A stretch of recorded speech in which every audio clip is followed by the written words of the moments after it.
അല്ലാഹുവേ പാരുമേ. ഇങ്ങനെ അള്ളാഹുവിനെ കാണും. പാരുമേ എന്ന് പറഞ്ഞാൽ കാണും. ഇങ്ങനെ കാണാൻ ഈ ഈ ശരീരം മണ്ണിൽ നിന്ന് സൃഷ്ടിച്ച ശരീരത്തിലേക്ക് അള്ളാഹു ഖുർആനിലൂടെ പറഞ്ഞു പരമാത്മാവായ അള്ളാഹു പ്രവേശിച്ചു മൺരൂപത്തിലേക്ക്.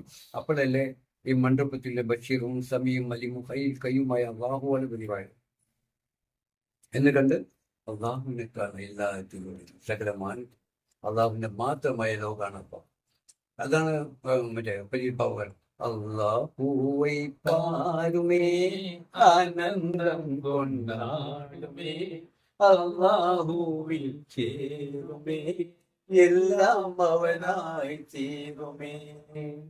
പൂവാകെ കണ്ടം കണ്ടന്ത ശുഹൂദിൽ என்றுം മുഴുകി പോകുമേ, എന്നും മുഴുകി പോകുമേ. അപ്പോൾ